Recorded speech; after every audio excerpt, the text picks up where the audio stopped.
Page 26। और कहा कि माँ के साथ लड़ते हुए मेरा मुद्दा वही था कि अगर लड़की को तकलीफ होनी ही है तो फिर क्या मुसलमान और क्या हिंदू। रूप भवानी तो एक दैवीय कन्या थी, उसकी शादी अपने लोगों में और अपने तरीके से हुई थी। सामाजिक स्तर पर बहुत बड़ा ओहदा रखने वाले माधव जूधर को जानने के बावजूद उनकी लड़की का उत्पीड़न हुआ और वह लौट आई। अब जवाहर ने रामचंद्र को टोका कि माँ ने तुम्हें कहने के लिए कहा था कि रूप देवी के पास लौटने का विकल्प था, जो परमेश्वरी के पास नहीं है। ये बात सुनते ही रामचंद्र मुस्कुराया और उसने कहा कि सही भी है और गलत भी। इस बात पर जवाहर कुछ भ्रम में पड़ गया। उसे समझ नहीं आया कि रामचंद्र कहना क्या चाहता है। उसका वह कन्फ्यूजन वाला अजीब चेहरा देख रामचंद्र ने कहा कि रुको, ठीक तरह से समझाता हूँ। रामचंद्र, अगर परमेश्वरी खुशी खुशी प्रेम विवाह में बंध कर चली गई है तो अब वह चाहे भी तो लौट नहीं सकती, क्योंकि हमारी कट्टरता उसे लौटने नहीं देगी। वहीं दूसरी ओर रूप भवानी का विवाह परिवार की खुशी से हुआ था तो उसे लौटने का मौका मिला। लौटने पर वह योगिनी बनी। जवाहर, तो माँ ने तो सच ही कहा ना फिर। रामचंद्र, अगर सिर्फ सच का पैमाना रखा और शादीशुदा औरतों से पूछा कि क्या वे ससुराल में खुश है, अगर खुश नहीं है तो क्या वे ये बंधन तोड़कर वापस लौटना चाहेंगी, तो यकीन मानो नाखुश होते हुए भी औरतें वापस लौटना पसंद नहीं करेगी, क्योंकि लौटने पर समाज में न उन्हें कोई मान सम्मान मिलेगा और न ही उन्हें स्वतंत्रता से जीने की आज़ादी होगी। उन्हें सिर्फ एक बोझ समझा जाएगा। यह एक सामाजिक हकीकत है, दोनों तरफ की, फिर चाहे वह 16वीं सदी हो या 20वीं।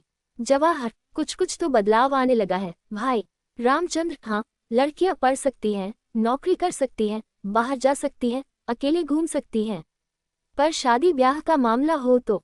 जवाहर, हो तो रहे हैं प्रेम विवाह।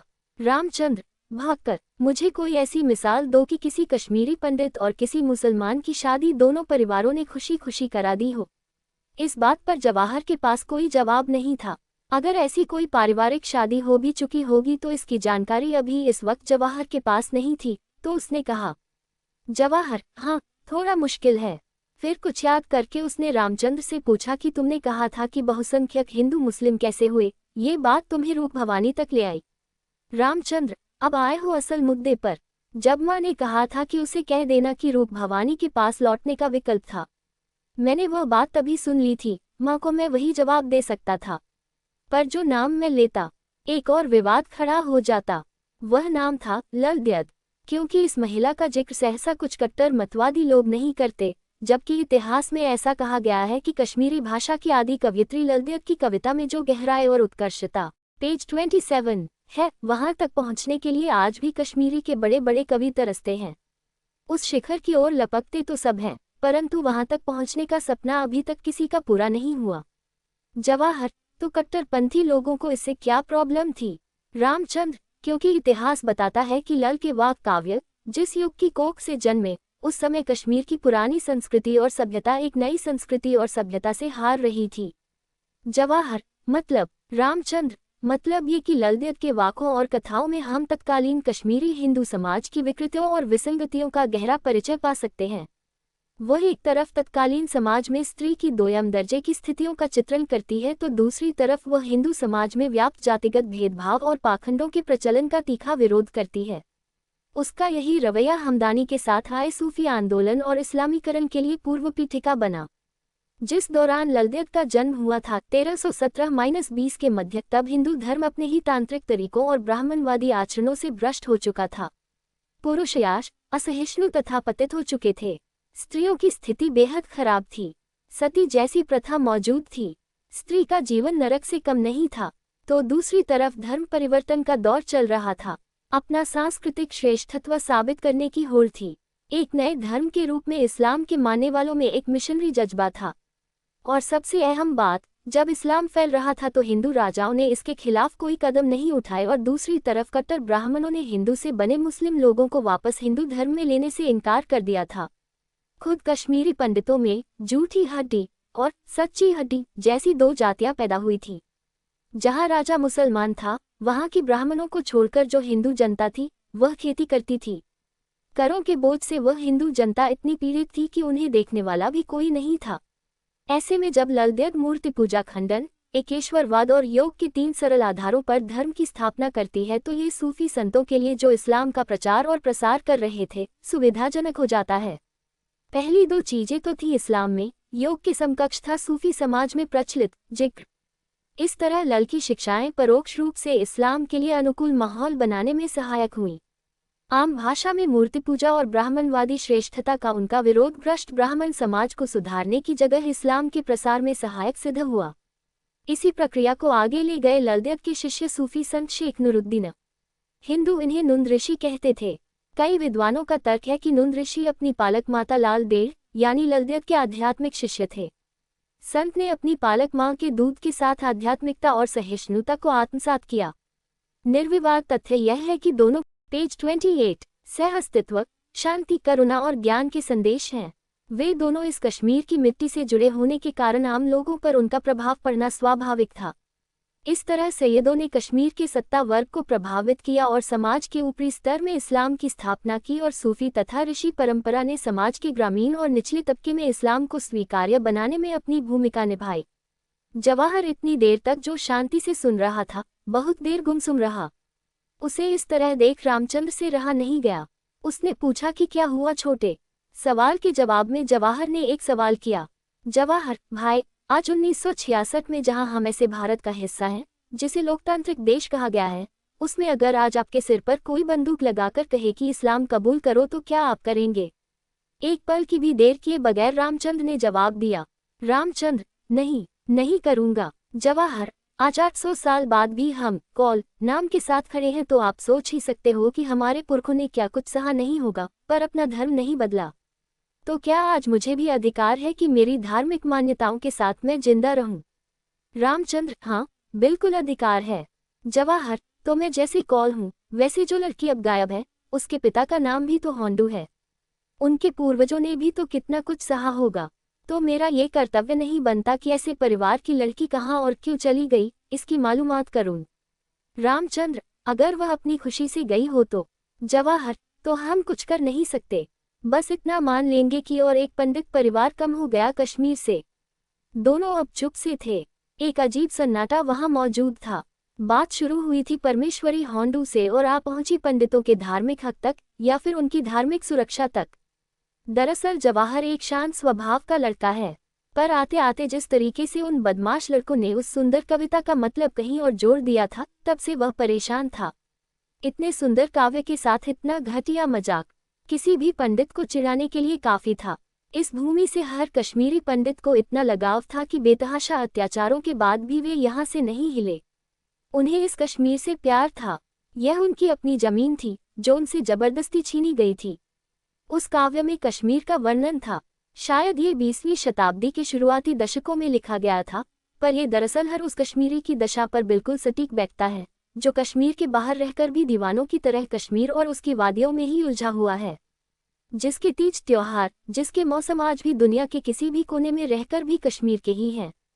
चाहे वह मुंबई की किसी बहुमंजिला इमारत हो, नोएडा, फरीदाबाद और चंडीगढ़ का सेक्टर अजदा मोहल्ला हो, कश्मीर के चिनार के पत्ते उन्हें आज भी अपनी अपनी खिड़कियों से दिखाई देते हैं। और क्यों न हो, कश्मीर पेज 29 है ही इतना खूबसूरत। कश्मीर एक अंडाकार सी घाटी है जो चारों तरफ से बर्फ से ढके पहाड़ों से घिरी हुई है। इन पहाड़ों की ऊंचाई कोई 12,000 से 18,000 फीट की होगी और कश्मीर खुद समंदर से कोई 5,000 फीट पर स्थित है।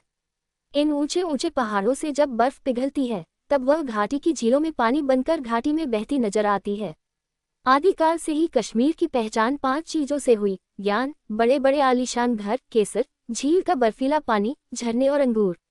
कश्मीर की कई झीलों में डल झील अन्य सभी झीलों की तुलना में प्रसिद्ध मानी जाती है। ये छोटी और बड़ी नहरों से जुड़ा हुआ है जो डल से अपना पानी भरती है और अंत में कश्मीर की मुख्य नदी झेलम में मिल जाती है। डल से आने वाली सबसे बड़ी नहर में से एक संकीर्ण तैरते उद्यानों और अन्य बागों के माध्यम से बसचुंटकुल और अन्य उपनहरों के साथ मिलकर अंततः मुख्य नदी वितस्ता में विलीन हो जाती है। डल से आने वाली इस सबसे बड़ी नहर को स्थानीय रूप से मार्ग कहा जाता है। ये जो आधुनिक रेनावारी से गुजरती है, छोटे मोहल्लों के अंदरूनी इलाकों में नेविगेशन के लिए छोटी और बड़ी नावों के लिए फ्लोटिंग मार्ग प्रदान करने के अलावा डल झील को उन लोगों से जोड़ता है जो शिकारा की सवारी करना पसंद कर सकते हैं। शिकारा सवार लोग आसपास के तैरते हुए बगीचों में तरबूज और वहां उगाई जाने वाली अन्य सब्जियों को देखते हैं और अंत में वो हाउस बोट से सजी डल तक पहुंचती है। वर्तमान रैनावारी को पहले राजन वाटिका के नाम से जाना था और यह कभी श्रीनगर का सबसे बड़ा उपनगर भी था, जो डल से आने वाली कई नहरों से होकर उत्तर की ओर पड़ता था। इस राजन वाटिका में ज्यादातर ब्राह्मणों का ही निवास था। ये ब्राह्मण या कश्मीरी पंडित राजा सुशीला के समय में उसकी परेशानी का सबब बने हुए थे। जब जब उन्हें लगता कि राजा कोई ऐसा फैसला ले रहा है जो इनके हित में नहीं, ये कठिन उपवास पर बैठ जाते। माना तो ये भी जाता है कि आधुनिक सत्याग्रह की प्रेरणा भी वही विशिष्ट प्रयोगवास थे, जिनमें राजा जो झुकाने की शक्ति थी, वह भी बिना किसी हिंसा के। रैनावारी का नाम यहाँ के रहने वालों के नाम से पड़ा जान पड़ता है। रैना उपजाति के लोगों का बागीचा यानी रैनावारी। तो यह आधुनिक रैनावारी मूलतः कश्मीरी पंडितों की जगह है। यहाँ अक्सर सैलानी घूमते दिखाई दे जाते हैं। पर्यटन के महीनों में पर्यटकों से यहाँ खासी रौनक रहती है। इसी रैनावारी में रहने वाले कश्मीरी पंडित परिवारों में एक परिवार नारायण जू का भी था। नारायण जू, उनकी पत्नी धनवती और उनकी प्यारी लाडली बेटी परमेश्वरी। नारायण जू और धनवती की ईश्वर सेवा का ही प्रसाद थी उनकी इकलौती संतान परमेश्वरी। बहुत भावुक और नाजों से पाली परमेश्वरी में ही नारायण जू का मन अटका रहता। कामकाज के बीच भी वे पता कर ही लेते कि परमेश्वरी स्कूल से आ चुकी या नहीं, खाना खाया या नहीं। शाम को घर पर जब एक साथ बैठते तब भी बातचीत का मुद्दा। पेज 30। परमेश्वरी, उसका स्कूल, उसकी सहेलियां ही हुआ करती थीं। एक तरह से नारायण जू पृथ्वी थे तो उसकी धुरी थी परमेश्वरी। कई बार तो माँ धनवती ही चिड़चिड़ा जाती कि क्या अब दुनिया में कोई और बचा ही नहीं।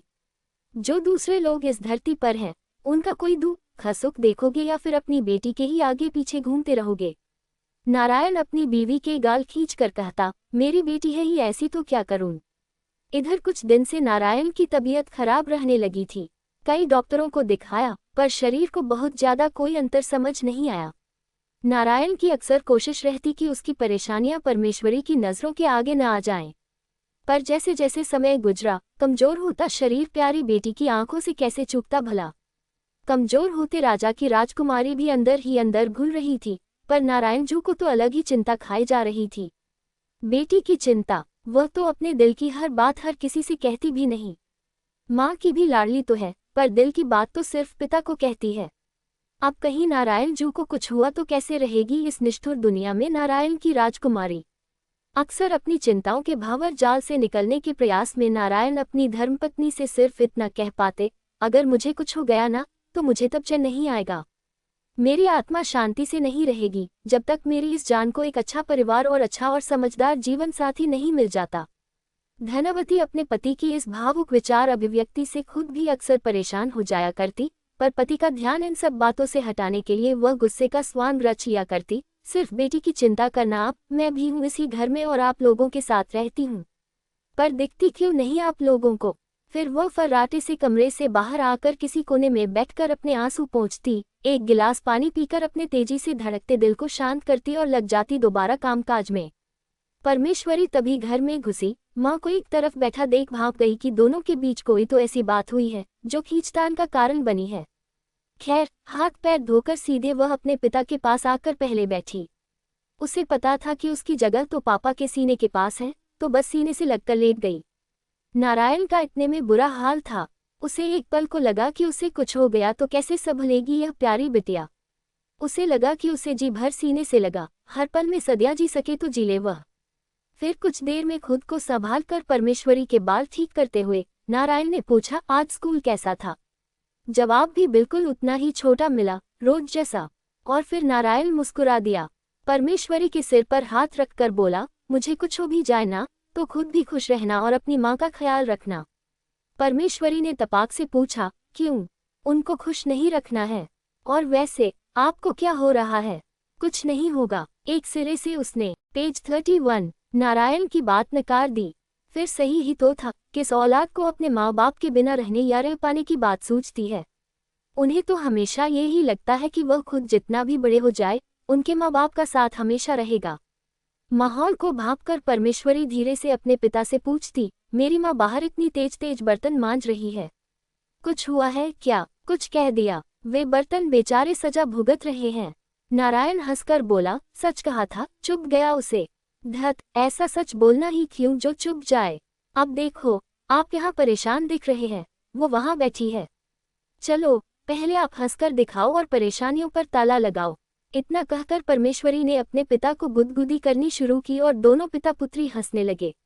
उधर बाहर बर्तनों से माथा मारती धनवती के कानों तक जब हंसने की ये आवाजें पहुंची तो उसका मन भी कुछ शांत हुआ। उसे लगा कि वह भी जाए अंदर, पर कमबख्त तना बीच में थी कि तभी नारायण की आवाज सुनाई दी, धनवती अंदर तो आओ, देखो तुम्हारी बेटी भूखी है, माँ उसे बनाकर खाना नहीं देगी तो कैसे इसका पेट भरेगा।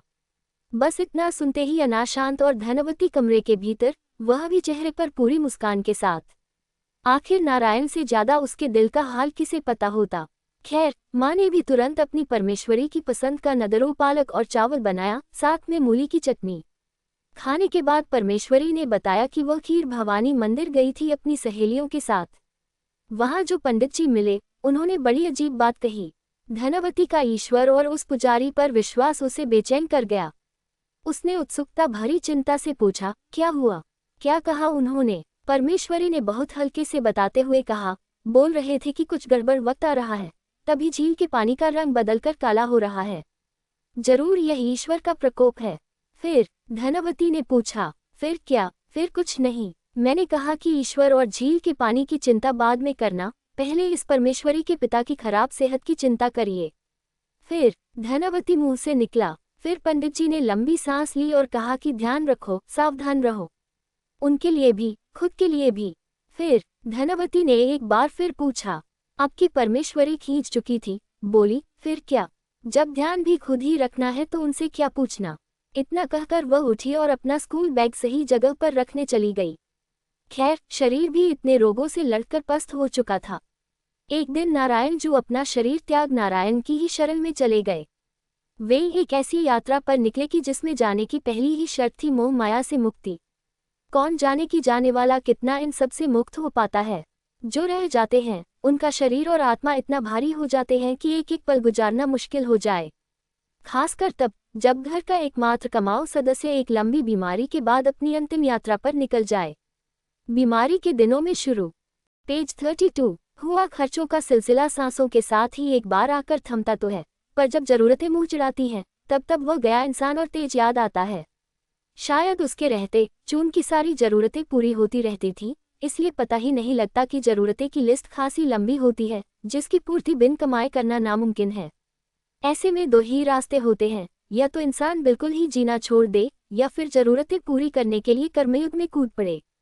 अब धनवती और परमेश्वरी में से किसी एक को तो इस कर्मयुद्ध में कूदना ही था। दुखी दोनों ही थी, पर धनवती गहरे सदमे में थी। उसका तो जैसे संसार ही खत्म हो चुका था।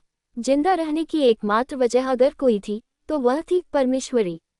वह बेटी, जिसे इतनी नाजों से पाला था, उसे जन्म जरूर धनवती की कोख ने दिया, पर उसके अंदर जो दिल, दिमाग, संस्कार थे, वे नारायण के दिए हुए ज्यादा थे। एक तरह से धनवती को अब नारायण, परमेश्वरी की ही बातचीत और व्यवहार में दिख रहे थे। उसे रह रहकर याद आता कि कैसे नारायण कहा करता था कि उसकी आत्मा की शांति परमेश्वरी के खुश रहने और उसको अच्छा घर बार मिलने से जुड़ी हुई है। इस वक्त सिर्फ यादें थीं, माँ बेटी के दिमाग में चिंताएं शोर मचा रही थीं। पूरे घर में सन्नाटा पसरा था। कुछ दिन ऐसे ही बीते और फिर परमेश्वरी ने निर्णय लिया कि जब उसके पिता ने उसे पढ़ाया लिखाया, उसकी खुशियों का इतना ध्यान रखा तो जाते जाते सिर्फ एक वादा ही तो लिया, माँ को खुश रखने और उसका ध्यान रखने का वादा। फिर वह क्यों पीछे हटे, क्यों न जुट जाए उस वादे को निभाने की जुगत में। इंसान भी अजीब है, सिर्फ यादों के सहारे उसकी जिंदगी कहाँ चलती है। जिसका दिखना, सुनना, बोलना बंद होता है, वह फिर किस्सों तक ही सीमित होता चला जाता है। क्यों? क्योंकि शायद किस्से अक्सर खत्म हो जाते हैं और कहानियां अपने सफर पर आगे बढ़ती चली जाती हैं। बस ऐसा ही कुछ परमेश्वरी की जिंदगी में भी घटा। परमेश्वरी ने आखिर यह फैसला कर ही लिया कि अब घर चलाने की जिम्मेदारी वह अपने कंधों पर लेगी। शायद ऐसा करने से जरूरतें भी पूरी हों, माँ की चिंताएं भी कम हों और रोजी रोटी से मिले पैसों से शायद वह माँ की गुम हो चुकी मुस्कान भी कहीं से खरीद कर ला सके। इस दौरान माँ बेटी में संवाद हर गुजरते दिन के साथ कम भी हो रहा था। क्यों? क्योंकि संवाद का पुल, संवाद की जान नारायण अब नहीं था। दोनों को अब पता चला कि नारायण कैसे दोनों से अपने मोहपाश बांधे हुआ था, बल्कि माँ बेटी के बीच एक दूसरे की बात और सोच पहुंचाने का जरिया भी बना हुआ था। जाने कितनी ही बार जब परमेश्वरी स्कूल में होती और धनवती बड़बड़ाती कि पता नहीं ये लड़की आगे क्या करेगी, आपने इसका दिमाग बिगाड़ दिया है। तू मेरा बेटा है, बोल बोल कर आपने उसके अंदर स्त्री के गुण विकसित होने की संभावनाएं कम कर दी हैं। देखो तो सही, बोलती कम हंसती ज्यादा है, चलती कम दौड़ती ज्यादा है, सुनती कम समझती ज्यादा है। पेज 33। उसको लगता है कि सारी दुनिया का मालिक है उसका बाप। अब ये देखो, ये कपड़े यहाँ छोड़ गई है, उसके बाप ने जो नौकरानी रखी है न उसकी माँ की शक्ल में, वह करेगी इन्हें तय। ऐसे होता है क्या? धनवती बड़बड़ाती जाती और तय करती जाती परमेश्वरी के कपड़े। उधर अपनी सहूलियत के हिसाब से नारायण सिर्फ कुछ ही बातें सुनता और बाकी छांट देता। कहता, अरे पगली, उसके बचपन पर ऐसे पहरे मत डाल, बड़ी होगी तब सब अपने आप समझ जाएगी। जिम्मेदारियां सब कुछ सिखा देती हैं, और उसे अगर लगता है कि सारी दुनिया का मालिक उसका बाप है और वह सब कुछ संभाल सकता है, तो लगने देना। जब तक ऐसा लगता है तभी तक उसकी चुलबुलाहट जिंदा है। जिस दिन यह विश्वास टूटा या उसका बाप उससे छूटा, उसके पास जिम्मेदार बनने के अलावा कोई चारा नहीं रहेगा। मेरी बात याद रखना। धनवती को ये बात अच्छी नहीं लगती, पर बहस न बढ़ाते हुए वह अक्सर चुप हो जाया करती थी। सही ही तो कहा करता था नारायण। अचानक परमेश्वरी अपनी उम्र से कोई 10 साल बड़ी हो गई है, जान पड़ता है। अब वह दौड़ती नहीं, जमीन पर संभल संभल कर पैर रखती है। अब वह हंसती नहीं, आंसू पीकर सधे हुए शब्दों में अपनी बात रखती है और चुप हो जाती है। अब वह अखबार किसी नुमाइश की खबर या फिल्मी सितारे की जानकारी के लिए नहीं, किसी नौकरी की खोज के लिए पलटती है। एक ऐसी नौकरी जो घर की जरूरतें भी पूरी करे, उसका मन भी लगाए और उसे उस चारदीवारी से भी दूर करे जहाँ के हर कोने में नारायण की याद बसती है। अजीब है, ये इंसान भी भागता भी उसी से है जिससे उसके मन की शांति जुड़ी है, निभाता भी उसी से है जिससे उसके नेह की डोरी जुड़ी हुई है, लड़ता भी उसी से है जिसका रूठ जाना उसे सहन नहीं। खैर, अब परमेश्वरी एक नई राह पर चलने को बिल्कुल तैयार खड़ी है। उस दिन परमेश्वरी अपने घर से निकली ही थी कि उसकी नज़र एक इश्तिहार पर जाकर टिकी। उस इश्तिहार को देखकर बड़े लंबे वक्त के बाद उसके चेहरे पर हल्की सी हंसी आई थी, मानो कह रही हो बगल में छोरा और गली भर ढिंढोरा। जिस नौकरी की खोज में वह रोज अखबार के पन्ने पलट रही थी, इसे उससे कह रही थी, वह तो यहाँ है, घर से कोई 400-500 मीटर की दूरी पर। कहाँ? वह सुपरमार्केट है न, अपना बाजार। उसको जरूरत है एक सेल्स रिप्रेजेंटेटिव की, वह भी अगर लड़की हो तो उसको वरीयता दी जाएगी। बस फिर क्या, घर से तो निकली ही थी, उसने अपने कदम मोड़ लिए अपना बाजार की ओर। कई बार किसी जगह पहला कदम रखते ही कहीं अंदर से आवाज आ ही जाती है कि बस यही वह जगह है जो जिंदगी बदल देगी। बस ऐसा ही कुछ उस दिन परमेश्वरी को भी लगा। ये बात अलग है कि उसको अंदाजा ही नहीं था कि आगे उसकी जिंदगी कितनी बदलने वाली है। और जिंदगी ही क्यों, रिश्ते नाते, पसंद नापसंद, इच्छा अनिच्छा, सब कुछ इस पड़ाव से कहीं बिल्कुल अलग ही निकल जाने वाले हैं। खैर, परमेश्वरी अपना बाजार में न सिर्फ नौकरी की अपनी दावेदारी लेकर पहुंची, बल्कि नौकरी उसकी झोली में गिर भी। पेज 34 गई। सोचिए तो, आज की दुनिया में उससे अधिक खुशनसीब कौन होगा जिसे अपने घर से 400-500 मीटर पर ही नौकरी मिल जाए। गाड़ी घोड़े की चिंता नहीं, दिन रात की चिंता नहीं, और अब घर कैसे चलेगा, इस बात की भी चिंता नहीं रहेगी। सोचकर परमेश्वरी के मन में एक अलग ही शांति थी। उसे लगा कि उसके पिता उसे दुखी, हैरान, परेशान नहीं देख सकते और चाहते हैं कि वह और उसकी माँ खुश रहे, इसलिए ही शायद वह इश्तिहार उसके हाथ लगा और अब नौकरी उसके पास है। आज जाने कितने दिनों बाद परमेश्वरी को भूख भी लगी, वो मुस्कुराए भी। उसके कदम अचानक तेज तेज घर की ओर जा ही रहे थे कि उसने अपना मन बदल लिया। वह चल पड़ी शीतलनाथ की ओर, और क्यों न हो, आखिर उनसे आशीर्वाद लेकर वहां खड़े होकर अपना मन तो हल्का करना था। शीतलनाथ भी आज वह उस दिन के बाद पहली बार आई जिस दिन उसके पिता उसका साथ छोड़ परलोक से धारे। रोज आने वाली परमेश्वरी उस दिन से अपने परमेश्वर से भी रूठ गई थी। उसे शिकायत थी कि जब उसका परमेश्वर यह भली भांति समझता था कि उसके पिता उसकी जिंदगी और खुशी है तो वह उन्हें कैसे छीन सकता था। वह तो रोज सुबह शीतलनाथ जल चढ़ाने आती थी, फिर उसकी आंखों में वही जल क्यों उतर आया? उसके परमेश्वर ने पिता नारायण जू की रक्षा क्यों नहीं की? जाने कितनी शिकायतों के पहाड़ का बोझ लिए वह इतने दिनों से बैठी थी। उसे लगता था कि अब कभी कुछ नहीं ठीक होगा, पर आज ऐसा क्यों लगा कि परमेश्वर और पिता नारायण जू ने जैसे खुद आकर उसकी उंगली थाम ली हो। उसे लगा जैसे नारायण जू ने प्यार भरी थपकी देकर कहा हो, हट पगली, ऐसे भी कोई रूठता है भला। अपने शिव के आगे खड़ी परमेश्वरी जैसे अपने आंसुओं से उनका अभिषेक कर रही थी। जैसे जैसे आंसू गिर रहे थे, मन का बोझ हल्का होता गया, एक नई उम्मीद प्रबल होती गई। बाहर निकलकर उसने अपनी आंखों पर पानी के छींटे मारे और चल पड़ी घर की ओर। वह घर, जो जाने कब से मुस्कुराया ही नहीं, ये जाते हुए बसंत की परमेश्वरी को सौगात थी। घर पहुंची तो देखा कि गुमसुम धनवती कपड़े तह कर रही है। उसने जाकर किसी नन्हे बच्चे की तरह अपनी मां को पीछे से पकड़ लिया और लिपट गई उससे। धनवती हैरान थी कि जो लड़की घर से गुमसुम निकली थी अभी कोई 3 घंटे पहले, ये 3 घंटे में ऐसा क्या हो गया? सब ठीक है या कोई सदमा है? उसने खींचकर परमेश्वरी को अपने आगे खड़ा किया और उसका चेहरा जरा ध्यान से देखकर बोली, क्या कुछ हुआ है? परमेश्वरी ने कहा, हाँ। फिर एक सवाल आया, क्या? जवाब में भी सवाल था, खुद सोच, क्या हो सकता है? क्या? अरे पापा ने मेरा तुम्हारा इंतजाम कर दिया, अब कोई चिंता नहीं। मतलब? धनवती समझ नहीं पा रही थी कि ऐसा कौन सा जादुई चिराग हाथ लगा है। दिल ही दिल कुछ खुश सी भी थी कि वजह कोई भी हो, पर आज उसने परमेश्वरी को खुश देखा है, उसके प्यार की गर्मी को महसूस किया है। नारायण जू के जाने के बाद आज से पहले ऐसा कभी नहीं हुआ था। उनकी बेटी को भगवान से इंसान तक।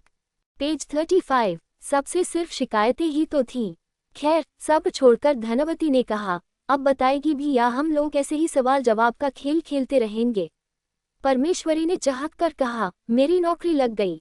बड़े ही मिश्रित से भाव से धनवती ने पूछा, नौकरी? कब आवेदन किया था? मुझे तो कुछ नहीं बताया। इस पर परमेश्वरी का जवाब तुरंत आया, मुझे कौन सा पता था? मैं तो बस घर से निकली और फिर एक इश्तिहार हाथ लगा, उनके पास गई। कोई 10 मिनट उन्होंने मुझसे कुछ सवाल पूछे और फिर मुस्कुराकर कहा कि कल से आ जाओ। अचरज से धनवती के मुंह से निकला, अच्छा? अरे अच्छा ही करोगी कि अब हलवा भी बनाओगी?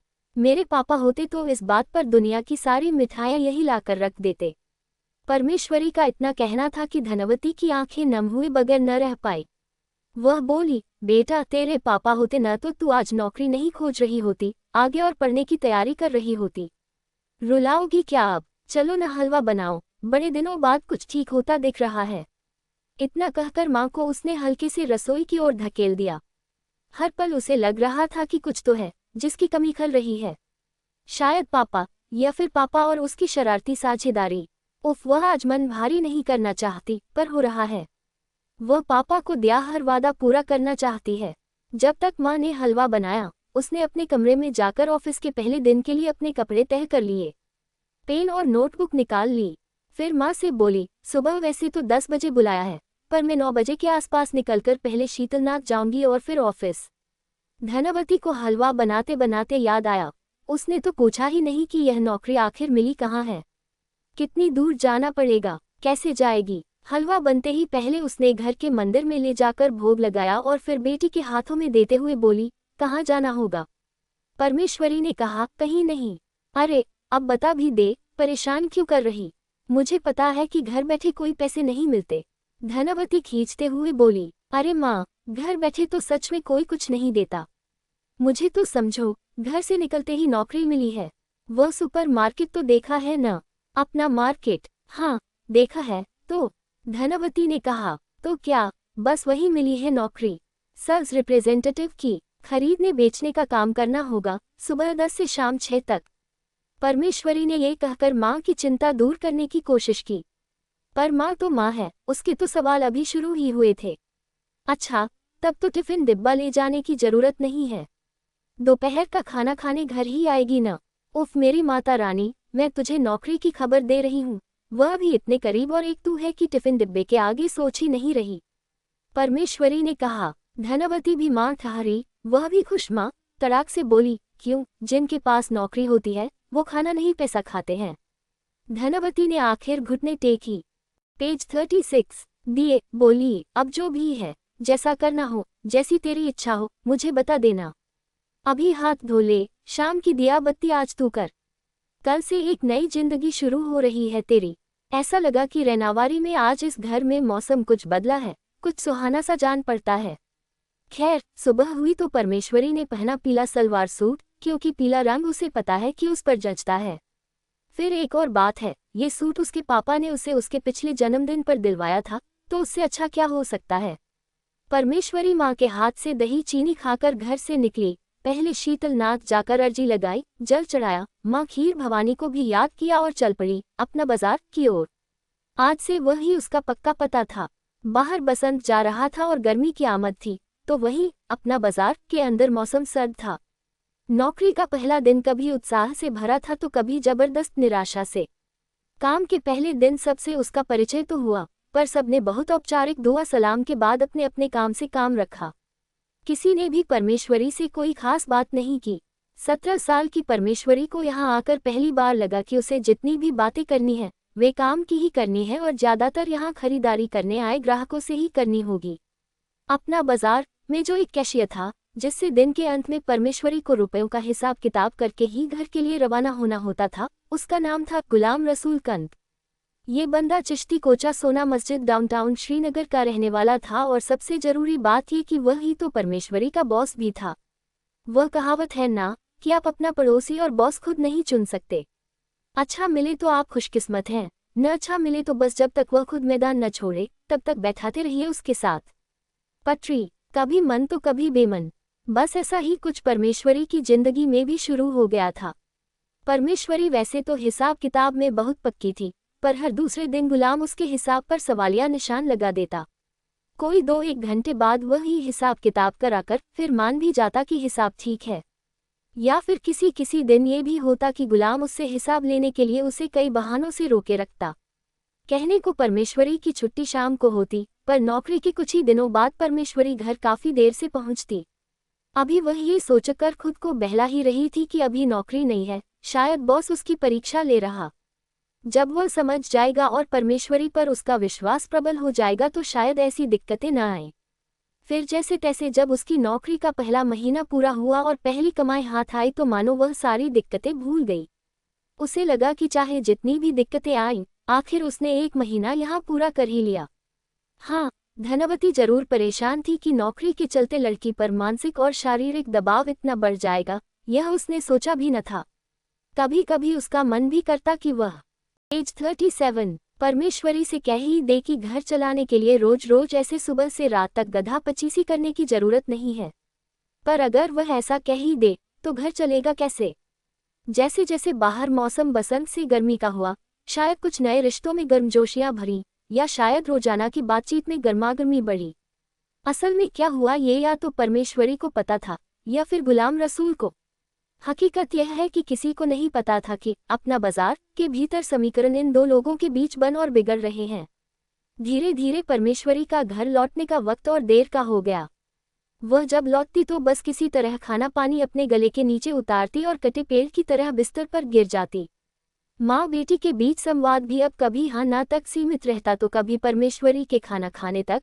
माँ रेडियो सी बजती रहती और जितने समाचार देने होते वह दे देती, जवाब में सिर्फ हुंकारे ही मिलते। कभी परमेश्वरी में माँ की बातें सुनने की शक्ति नहीं बचती तो कभी वह शायद माँ के पास होकर भी माँ के पास न होती। पर हाँ, घर में किस चीज़ की जरूरत है, माँ की तबीयत कैसी है, कोई दिक्कत तो नहीं, इन सभी बातों का उसे ख्याल रहता। अब गर्मियाँ भी जा रही थीं, बारिशों की आमद के पहले के कुछ दिन थे। एक दिन परमेश्वरी बहुत ज्यादा परेशान दिखी तो माँ ने पूछ ही लिया कि क्या हुआ उसे। तब थोड़े संकोच के साथ उसने माँ को बताया कि अब तक तो उसका बॉस गुलाम रसूल सिर्फ पैसे कम ज्यादा होने, नोट या सिक्के के न चलने जैसी बातों पर उसे खरी खोटी सुनाया करता था, पर इस बार तो उसने हद ही कर दी। उसने इस बार मेरी तनख्वाह ही रोक दी है। माफी मांग ली, कारण पूछ लिया, पर न तनख्वाह दे रहा न जवाब। फिर एक दिन परमेश्वरी को तनख्वाह मिल भी गई, पर अब परमेश्वरी और देर से घर लौटने लगी। फिर एक दिन जुलाई के महीने में परमेश्वरी रोज की तरह घर से निकली, पर घर नहीं लौटी। देर रात तक धनवती ने अपनी बेटी का इंतजार किया और फिर बीच रात पहुंच गई अपना बाजार, पर वह तो ऐसे बंद था जैसे वहां शाम के बाद कोई था ही नहीं। आसपास पूछा, पर किसी को कुछ नहीं पता था। सुबह वह दोबारा अपना बाजार पहुंची, पर किसी को परमेश्वरी के बारे में कुछ नहीं पता था। धनवती बहुत परेशान थी। उसकी परेशानी तब और बढ़ी जब उसे यह पता लगा कि गुलाम रसूल भी ऑफिस नहीं पहुंचा है और उसके घरवाले भी उसे खोज रहे हैं। अपना बाजार वालों ने उसे बताया कि उसकी बेटी काफी समय गुलाम रसूल के साथ ही बिताती थी, और तो और सुपरमार्केट का वक्त खत्म होने के बाद भी दोनों अकेले ही उस कोऑपरेटिव स्टोर में रुके रहते। लड़की के गायब होने का मामला था। कोई धनवती की परेशानी सुझाने की कोशिश कर रहा था तो कोई इस सारे प्रकरण में सिर्फ मसाला खोज रहा था। परमेश्वरी की तलाश में दूसरे दिन भी धनवती रैनावारी की गलियों से लेकर हर उस संभावित जगह भटकती रही जहां उसे परमेश्वरी के मिलने की जरा भी उम्मीद थी, और फिर उस दिन भी सूरज निराशा पेज 38 लिए डूब गया। धनवती को कभी परमेश्वरी का परेशान चेहरा याद आता तो कभी अपने पति की आवाज सुनाई देती। उसे लग रहा था जैसे नारायण जो उससे नाराज हो कह रहे हों, एक बेटी ही तो थी संभालने को, वो भी नहीं कर पाए। धनवती एक तरफ तो बेटी के न मिलने से परेशान थी और दूसरी तरफ हर कोई उसकी बेटी को लेकर जो नई कहानियां गढ़ रहा था वह भी उसे चुभ रही थी। बातें आग की तरह फैल रही थीं। वो कहते हैं न कि कश्मीर में एक बार यह हो सकता है कि खबर सच न हो, पर अफवाहों पर लोग तुरंत कान और ध्यान देते हैं। ऐसा ही कुछ परमेश्वरी के भी मामले में हो रहा था। 2 ही दिन में न जाने कितनी कहानियां पूरे श्रीनगर में घूम रही थीं। किसी कहानी ने गुलाम रसूल और परमेश्वरी के बीच दैहिक संबंध घोषित किए तो किसी ने उसे गर्भवती घोषित किया, तो कोई कहानी ऐसी भी थी जिसने ये भी कहा कि परमेश्वरी को किसी ने अगवा कर लिया है।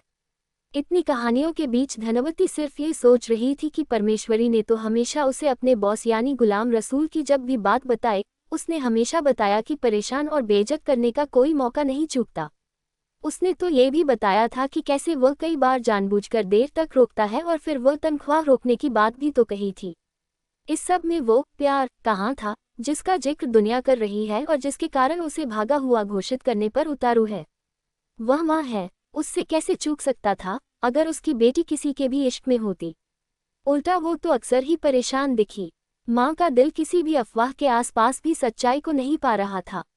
एक तरफ वह सच्चाई जानना चाहती थी और दूसरी तरफ उसकी सिर्फ इतनी इच्छा थी कि उसकी बेटी जहाँ भी हो बिल्कुल सुरक्षित हो और जल्दी ही वह उसके पास वापस आ जाए।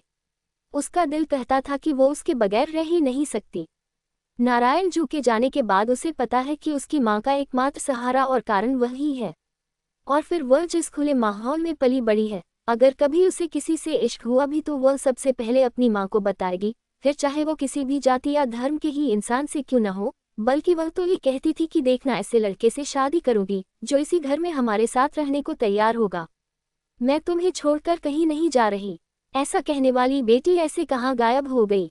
कश्मीरी पंडितों के परिवार जो रैनावारी में रहते थे, अब वह भी अपनी गुम हुई लड़की को लेकर परेशान हो चुके थे। अखबार में खबर भी छप गई थी। कोई 2 दिन की मशक्कत के बाद जवाहर और देवेंद्र ने परमेश्वरी होंडू की जिंदगी के इन पन्नों की जानकारी इकट्ठा कर ही ली थी।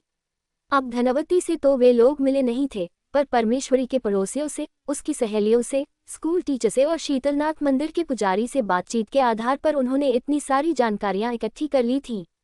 जिस शिद्दत से उन्होंने ये सब किया, कहीं वे भी समझना चाहते थे कि इस पेज 39 सारे मामले की जड़ में कितना दूध और कितना पानी है। परमेश्वरी गायब हुई, गायब की गई या जबरन उठा ली गई। इन तीनों में से जो भी हुआ, वह हुआ तो हुआ क्यों। 20 जुलाई की रात को परमेश्वरी घर नहीं लौटी। 21 जुलाई को पूरे श्रीनगर में ये खबर फैल गई। दिन भर इस खबर के अपने अपने वर्जन लोगों ने एक दूसरे को बताए। धनवती हैरान थी कि उसकी लड़की में कभी किसी ने ऐब नहीं देखा, उसके लिए अब हर तरफ तरह की बातें बनाई जा रही हैं। जुलाई के महीने में बाहर मौसम में जितना चिपचिपापन था, उससे ज्यादा लिजलिजे आज परमेश्वरी को लोग समझ रहे थे। धनवती तो निश्चिंत थी कि भले ही उसका बॉस रसूल हो, पर अपना बाजार का मालिक एक कश्मीरी पंडित भाई ही था। उसकी देखरेख में वह सबसे सुरक्षित थी, शायद। पर अब जब अपनी इकलौती बेटी को ढूंढने, उसके बारे में जानने के लिए एक माँ अपना बाजार गई तो उसके दोस्तों से उसे कोई नई बात ही पता चल रही थी। खुद को रसूल का दोस्त कहने वाले एक लड़के ने बताया कि गुलाम तो परमेश्वरी को पहले दिन से ही पसंद कर रहा था। वह हमेशा इस जुगत में था कि परमेश्वरी कैसे उसके आसपास रहे। इसी चक्कर में तो वह टीम के सारे लोगों को एक साथ खाना खाने के लिए कहता था कि इससे टीम करीब आती है। खाने के बहाने इतना करीब होगा, किसे पता था। धनवती ने पूछा, क्या परमेश्वरी ने कभी उससे नजदीकियां बढ़ाने की कोशिश की। लड़के ने कहा, कई बार उन्हें देर रात स्टोव का हिसाब करते देखा था। धनवती को पहले से ही इस बात की खबर थी कि रसूल उसे परेशान करने के लिए रोके रखता था, पर उसको इस बात की जानकारी नहीं मिली कि क्या परमेश्वरी रसूल में दिलचस्पी रखती थी। धनवती को आशंका थी कि हो न हो उसकी लड़की के साथ जरूर कुछ हुआ है। उसकी स्कूल की सहेलियां भी कह रही थीं कि परमेश्वरी भागकर जाने वाली लड़की नहीं थी। स्टोव में काम करने वाली लड़कियों ने भी बताया कि उसे काम पर लगकर सिर्फ 6 महीने तो हुए थे। एक मुस्लिम के साथ भाग जाएगी, ऐसा नहीं सोचा। पर वह स्टोव में कई बार रसूल से बात करती दिखी थी। माँ ने झट से पूछा कि वह बात करती थी या रसूल। तो एक लड़की ने जो जवाब दिया, उससे धनवती को यकीन सा हो गया कि रसूल शायद मेरी बेटी को भगा ले गया है। लड़की ने कहा, यहाँ स्टोव में काम करते वक्त हमें गपशप करने के लिए मनाही है, क्योंकि काम पर असर पड़ता है और कस्टमर पर भी अच्छा इंप्रेशन नहीं पड़ता। अगर कोई सूचना देनी है तो बॉस ही आकर बात करते थे। गप्पे मारने पर कड़क पाबंदी थी, और एक बार दुकान बंद हो जाए तो घर जाने की जल्दी होती थी हम लड़कियों को। पर रसूल ने कैश की जिम्मेदारी परमेश्वरी को सौंपी थी तो उसे कभी कभी रुकना पड़ता था। धनवती का मन थोड़ा हल्का हुआ कि शायद मेरी बेटी ने खुद कुछ नहीं किया है। जवाहर और उसके दोस्तों ने मिलकर जो शिनाख्त की थी, उसमें भी कितनी सच्चाई और कितनी अफवाहें ये भगवान ही जाने। कहते हैं कि कश्मीर में पेज 40 खबर साबित हो न हो, पर अफवाहें जरूर सच बन जाती हैं। कुछ ऐसा ही हुआ। 28 जुलाई को लालजी दौड़ते दौड़ते जवाहर के घर पहुंचा और तेजी से जवाहर के कमरे में दाखिल हुआ। हाँफते हुए उसने जवाहर से कहा, परमेश्वरी का पता लगा है। खबर आई कि परमेश्वरी ने अपना धर्म बदल कर गुलाम रसूल से शादी कर ली। जवाहर ने तुरंत अपनी कमीज पहनी और दोनों रैनावारी के रास्ते पर चल पड़े। तकरीबन दौड़ते हुए ही वे जोगी लंकर इलाके में पहुंचे, जहां धनवती रहती थी। अब ये खबर कौन लाया, कहाँ से लाया और उसे धनवती तक किसने पहुंचाई, ये तो मालूम नहीं हुआ। पर जोगी लंकर में धनवती के घर के बाहर काफी भीड़ लगी थी। आस पड़ोस की औरतें उसे सांत्वना दे रही थी, पर उस विधवा माँ के चेहरे की एक रेशा तक नहीं हिल रही थी। वह सदमे में वहां बैठी थी। न आंसू बह रहे थे और न ही उदासी थी तो सिर्फ चौखट पर गड़ी नजर। जवाहर उसकी खामोशी समझ नहीं पा रहा था। इतने में एक गाड़ी दरवाजे के सामने खड़ी हुई। उसमें से धनवती के भाई उतरे। धनवती ने उनके घर में आने का इंतजार भी नहीं किया और गाड़ी की तरफ दौड़ी। उसने बड़ी आशा से अपने भाई से पूछा कि यह सब झूठ है न? पर परमेश्वरी के मामा कह नहीं पाए कि झूठ है। उन्होंने कहा कि सब सच है। उसने शादी कर ली है। हम अभी मुफ्ती आजम से ही मिलकर आए हैं, जिन्होंने उन दोनों की शादी की। अब धनवती फूट फूट कर रोने लगी और सिर्फ कहती रही कि बहुत छोटी है वह। वे ऐसा कैसे कर सकते हैं? इतनी छोटी बच्ची की शादी कैसे करवा सकते हैं? 6 महीने पहले तो वह स्कूल में पढ़ रही थी। चलो, हम गुलाम रसूल के पास चलते हैं और अपनी बेटी को वापस लेकर आते हैं। जवाहर और उसके दोस्त यह सब देख रहे थे, सुन रहे थे। वे देख रहे थे कि एक माँ को अपनी लाडली की चिंता हो रही थी कि वह कितनी छोटी है। अभी उसकी शादी ब्याह की उम्र नहीं है, उसे तो अभी बहुत लिखना पड़ना है। और वे मामा को ये कहते सुन रहे थे कि अब वह हमारी नहीं रही, उसने अपना धर्म भी बदल लिया है। इस बात पर माँ के अंदर की आवाज जोर से बोल पड़ी, हो ही नहीं सकता। परमेश्वरी कभी अपना धर्म नहीं बदल सकती। तुम क्या बात कर रहे हो? मैं ये बात भी मान लूं कि उसने शादी कर ली है, पर मैं यह मान ही नहीं सकती कि उसने धर्म बदला है। मतलब कुछ गड़बड़ जरूर है। जो लड़की हर रोज शीतलनाथ जाकर जल अर्पित करती हो, वह एकाएक अपना धर्म कैसे बदल सकती है? उस पर जरूर जबरदस्ती की गई है। हमें उससे मिलना चाहिए। चलो, इससे पहले कि उसके साथ कुछ बुरा हो, हमें उसे मिल लेना चाहिए। धनवती की इस बात ने सुनने वालों के कान खड़े कर दिए, और पल दो पल में इस बात ने तूल पकड़ी कि परमेश्वरी का जबरन धर्मांतरण किया गया है। फिर एक बार खबर आग की तरफ फैल गई। अब हर कोई इसी बात की चर्चा में लग गया। जवाहर भी सोचने लगा कि बात तो सच है। जब उसने शीतलनाथ मंदिर के पंडित से परमेश्वरी के बारे में बात की थी तो उसने भी यही बताया था कि परमेश्वरी बड़ी पेज 41 श्रद्धालु लड़की थी। कई बार उन्होंने उसे भगवान से अपने सुख दुख की बात करते सुना था। वह नित्य नियम से वहां आती थी। जवाहर को धनवती की बात में सच्चाई लगी। अगले 2 घंटों में हर किसी की जुबान पर यही बात थी कि हिंदू लड़की को जबरदस्ती उठाकर ले गए। श्रीनगर के सारे पंडित मोहल्लों में से लोग बाहर आने लगे, एक दूसरे को पूछने लगे कि क्या ये सच है। वह खुद नहीं भागी। अब एक माँ जिद पर अड़ गई कि मैं अपने बेटी से मिलना चाहती हूँ। पर परमेश्वरी के मामा ने कहा कि वे लोग डाउनटाउन इलाके में रहते हैं, कोई हिंदू उस तरफ जा नहीं सकता। वह पूरा इलाका पाकिस्तान समर्थकों का है, वहां जाना खतरे से खाली नहीं। पर धनवती एक सुनने को तैयार नहीं थी। उसने कहा कि मैं तो जा रही हूँ वहां, मुझे एक बार तो अपनी बेटी से मिलना ही है। उसने घर के बाहर कदम रखा और सामने देखा कि जनसंघ कश्मीर के अध्यक्ष त्रिलोकीनाथ धर खड़े हैं। मामला हिंदू मुस्लिम का था तो उन्होंने खुद आना जरूरी समझा। धनवती की जिद उन्हें सही लगी और करना भी यही चाहिए था, तो वे खुद थाने गए। जीप के साथ एक अधिकारी और कुछ पुलिसकर्मियों की मांग की ताकि वह धनवती को डाउनटाउन ले जा सके। पहले तो पुलिस ने आनाकानी की, लेकिन जैसे जैसे थाने के बाहर पंडितों की भीड़ बढ़ने लगी, उन्होंने अपने आला अफसरों से बात करके इंतजाम कर दिया। जीप में तैनात पुलिस के साथ धनवती गुलाम रसूल के घर डाउनटाउन पहुंची। हिंदू को उस इलाके में देख वहां के लोगों की भी भीड़ बढ़ती ही जा रही थी। भीड़ को चीरती जीप आखिरकार गुलाम रसूल के घर के सामने रुकी। धनवती को आशा थी कि बस अब 2 पल में ही उसकी बेटी उसके सामने होगी, पर ऐसा हो न सका। गुलाम रसूल के घरवालों ने बताया कि वे दोनों शादी करके आए थे, पर लड़की दूसरे धर्म की होने के कारण उन्होंने दोनों को घर में पनाह नहीं दी। अब वे दोनों कहाँ हैं, हमें मालूम नहीं। ये सुनते ही धनवती पर जैसे आसमान टूट पड़ा। उसे समझ नहीं आया कि अब क्या करे। जैसे तैसे वहां से निकलकर जीप ने धनवती और उसके भाई को रैनावारी छोड़ा। पुलिस को लगा था कि मामला खत्म हो गया, पर वे नहीं जानते थे कि यह तो बस शुरुआत थी परमेश्वरी आंदोलन की, या फिर 19 जनवरी 1990 की। उस शाम पांचों दोस्त शीतलनाथ मंदिर के परिवेश में घूमते यही बातें कर रहे थे कि कहाँ होगी परमेश्वरी, कहीं इन लोगों ने उसे। तभी जवाहर ने उसे टोक दिया कि कुछ अच्छा ही बोल। दोस्त संभला और बोला, चलो कुछ और बात करते हैं। जवाहर संजीदा होकर कहने लगा, कोई और बात कैसे कर सकते हैं? हमें पता नहीं उस लड़की पर क्या बीती होगी, हमें कुछ करना चाहिए। लालजी बोला, क्या कर सकते हैं हम? जवाहर ने कहा, उसे ढूंढ तो सकते हैं। कहाँ? डाउनटाउन में। तीसरे दोस्त ने व्यंग्यात्मक पूछा, सच में क्या डाउनटाउन इतनी खतरनाक जगह है? और कब से? पांचवे ने पूछा। इस प्रश्न का जवाब इन मासूम नौजवानों के पास कहाँ, वह तो पेज 42 इतिहास के पास है, खासकर सांप्रदायिक उभार का इतिहास, जो हमें सीधा 13 जुलाई 1931 तक लेकर जाता है।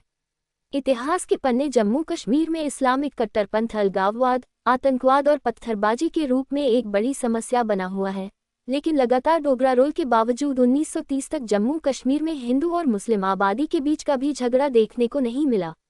इसकी शुरुआत अप्रैल 1930 में हुई और 1 साल के अंदर ही इस्लामिक कट्टरपंथ का ये जहर इस कदर बढ़ा कि 13 जुलाई 1931 श्रीनगर में सांप्रदायिक दंगा हुआ, जहां से इस्लामिक सांप्रदायिकता की ऐसी आग फैली जो आज भी जम्मू कश्मीर के लोगों को जला रही है। इसका मुख्य किरदार शेख अब्दुल्ला और उनसे स्थापित की गई संस्था रीडिंग रूम है, जो महाराज के खिलाफ मुसलमानों को संगठित करती गई। कश्मीर में हिंदू मुस्लिम भेद का इतिहास यहाँ से मिलता है। उस रात जवाहर करवटें बदलता रहा, सोचता रहा कि सच में क्या होगा अगर वह उस लड़की को ढूंढने जामा मस्जिद की तरफ गया तो। न जाने उसे उस लड़की की इतनी फिक्र क्यों हो रही थी। उसे बार बार लग रहा था कि कुछ करना चाहिए, पर क्या करना है कुछ समझ नहीं आ रहा था। उससे भी महत्वपूर्ण कि क्यों करना था, ये बात उसे समझ नहीं आ रही थी। न वह लड़की उसकी दोस्त थी, न जानने वाली थी और न ही उसने उसे कभी देखा था। तो ये बेचैनी क्यों? यही बेचैनी कश्मीर के हर पंडित के मन में पल रही थी। 0.5% मुस्लिमों में सिर्फ 5% पंडित एक एक करके हर लड़की को उठाकर ले गए, तो सबका मुद्दा यही था। इसलिए उस रात हर कोई तड़प रहा था कि कुछ तो करना चाहिए। इस बेचैनी की हवा उड़ते उड़ते शायद परमेश्वरी तक पहुंच गई होगी। उसका असर यह हुआ कि दूसरे दिन परमेश्वरी ने द्वितीय अतिरिक्त मुंसिफ को अपने धर्म परिवर्तन और विवाह का शपथ पत्र प्रस्तुत किया, जिसमें लिखा था कि यह विवाह उसने अपनी मर्जी से किया है। धनवती को इस बात पर कतई विश्वास नहीं था। उसका बस एक ही सवाल था कि वह सामने क्यों नहीं आ रही। मैं उसकी आंखें पढ़ सकती हूँ, बस एक बार मुझे उससे मिलवा दो, मुझे सच्चाई समझ आएगी। एक माँ की यह आवाज़ कई पंडित माँओं के दिल तक पहुँच गई। हर घर, दुकान, चौराहे पर बस परमेश्वरी की बातें हो रही थीं। पंडित अपनी तरह से उसे ढूंढने की कोशिश कर रहे थे, पर जहां प्रशासन मुस्लिमों का था, वहां पूरा का पूरा हाथी गायब हो सकता था, तो ये तो छोटी लड़की थी। सबके मन में बस एक ही बात थी कि कैसे भी करके परमेश्वरी को ढूंढना है। जवाहर और उसके दोस्त भी इन सब में शामिल हुए। अपने जो मुसलमान दोस्त थे, उन्हें जवाहर जा जाकर मिलता था कि बातों बातों में कहीं से कोई खबर मिले। उसने अपनी तरफ से कोशिश जारी रखी। अब पूरे श्रीनगर में हर जगह सिर्फ परमेश्वरी नाम सुनाई देता था, पर वह दिख कहीं नहीं रही थी। ऐसे में नई रोशनी नाम के एक अखबार ने परमेश्वरी से दरुल फतवा के मुफ्ती आजम को दी गई धर्म परिवर्तन पेज 43 की अर्जी छाप दी, और यही सही मायने में इस आंदोलन की शुरुआत थी। उसमें लिखा था, मैं परमेश्वरी होंडू, बागजोगी लंकर, रैनावारी की रहवासी, उम्र 20 साल, अपनी मर्जी से इस्लाम कबूल करना चाहती हूँ। इस्लाम के प्रति मेरे मन में आस्था पनपी है। इसका कारण यह है कि मैं एक पढ़ी लिखी लड़की हूँ। मैंने इस्लाम पर काफ़ी पुस्तकें पढ़ी हैं और उनसे मैं प्रभावित हुई हूँ, इसलिए अपने दिल से, बिना किसी दबाव के इस्लाम कबूल करना चाहती हूँ। आप मुझे इस्लाम से रूबरू करवाकर मेरी इच्छा पूरी करें। परमेश्वरी होंडू। धनवती बार बार उस अखबार की खबर को पढ़ रही थी। 1 बार, 2 बार, 0.8-10 बार पढ़ने के बाद धनवती ने कहा कि यह लहजा परमेश्वरी का है ही नहीं। यकीनन यह उसने लिखा नहीं है, उससे लिखवाया गया है। अब तो मुझे पूरा यकीन है कि उससे जबरदस्ती इस्लाम कबूल करवाया है, पर वह है कहाँ क्या खबर। आम प्रशासन तो मुस्लिमों का था, पर अभी भी कुछ पंडित उच्च ओहदों पर थे। उनमें से एक थे D.N. कौल, जो D.I.G. थे। माँ का यकीन उसे कानून की चौखट पर ले गया। उसने मिन्नत की कि बस एक बार वह अपनी बेटी से मिले तो सच्चाई अपने आप सामने आएगी। उसको ढूंढना जरूरी है। जहाँ जहाँ धनवती जाती, वहाँ पंडित उसका हौसला बढ़ाने उसके साथ जाते, यह जताने कि हम तुम्हारे साथ हैं। अभी भी जब धनवती अंदर कौल सर से बात कर रही थी तो पंडितों की भीड़ बाहर इंतजार कर रही थी। जवाहर और उसके दोस्त भी इन सब से कैसे चूकते। वे सब भी बाहर खड़े होकर अंदर क्या चल रहा होगा, इसका अंदाजा लगा रहे थे।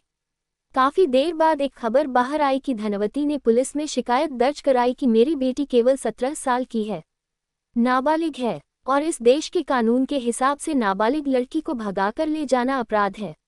अपराधी को हाजिर किया जाए। उस दिन तारीख थी 3 अगस्त। दिन भर यही पुलिस चौकी का माजरा चलता रहा। उम्मीद ये थी कि पुलिस तुरंत जाकर गुलाम रसूल को खोजना शुरू करेगी और मिल जाने पर परमेश्वरी को धनवती के हवाले किया जाएगा। लोग भी दिन भर कुछ हो जाएगा, इसके इंतजार में रहे। पर उस दिन तो कुछ हुआ नहीं। पूरा दिन निकल गया। धनवती के पास अब लोगों का मिला लगा रहा।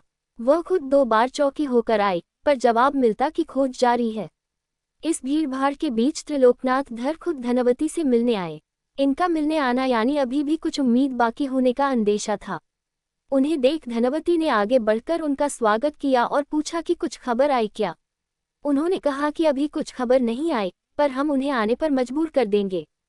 उनकी इस बात को सुनते ही लगा कि वहां के लोगों में कुछ जान सी आ गई। त्रिलोकनाथ धर जनसंघ की कश्मीर शाखा के अध्यक्ष थे। उन दिनों इस ओहदे का बहुत बड़ा महत्व था। जनसंघ ने कश्मीरी अल्पसंख्यक हिंदू को कश्मीर के बाहर के हिंदू से जोड़ दिया था। यहाँ भले ही कश्मीर में हिंदू सिर्फ 5% था, लेकिन जब वह पूरे भारत से जोड़ पेज 44 जाता तो मुसलमान अल्पसंख्यक हो जाता। और वैसे भी इस जमाने में पंडितों की दिल्ली में बड़ी पैठ थी। उस कारण उनकी स्थिति बहुत मजबूत थी। और त्रिलोकनाथ धर का घर आना मतलब अब तो परमेश्वरी जल्द ही सबके सामने आ सकती है। परमेश्वरी सामने आई, पर बहुत ही अलग अंदाज में। परवीन अख्तर बनकर जामा मस्जिद में जुम्मे की नमाज अदा करने। नमाज पढ़ने के बाद उसने वहीं से फिर एक बार ऐलान किया कि उसने जो भी किया है अपनी मर्जी से किया है। उसने जामा मस्जिद से ही लोगों से नैतिक समर्थन मांगा। पर अब मामला कानूनी हो चुका था और कश्मीरी पंडित रास्तों पर उतर आए थे तो लड़की को थाने में हाजिर करना जरूरी हो गया। पुलिस उसे महाराजगंज थाने ले आई, जो कि एक मुस्लिम बहुल इलाका था। कुछ लोगों का कहना है कि उसे सिर्फ मामा और कुछ वरिष्ठ पंडितों से मिलवाया गया, तो कुछ लोगों का कहना था कि उनके साथ माँ भी उससे मिली। सच झूठ भगवान जाने, पर इससे हासिल कुछ भी नहीं हुआ। मामा और पंडितों ने उससे बात की, लेकिन सब व्यर्थ हुआ। D.N. कौल, D.I.G. शायद उनके कहने पर लड़की को 2 दिन के लिए ख्यानार थाने ले जाया गया। तारीख थी 4 और 5 अगस्त। वहां खुद त्रिलोकनाथ धर तथा जनसंघ से जुड़े अन्य लोगों ने लड़की के साथ मुलाकात की। लड़की दबाव में थी या यह उसका अपना फैसला था, ये कभी भी पता नहीं चला, पर बहुत समझाने के बाद भी लड़की ने गुलाम रसूल कांट का दामन नहीं छोड़ा। पुलिस को उसे अपने पति के साथ भेजना पड़ा और प्रशासन ने ये भी साबित कर दिया कि लड़की बालिग है। इस बार परमेश्वरी होंडू उर्फ परवीन अख्तर का अपने ससुराल में जोरों शोरों से स्वागत किया गया।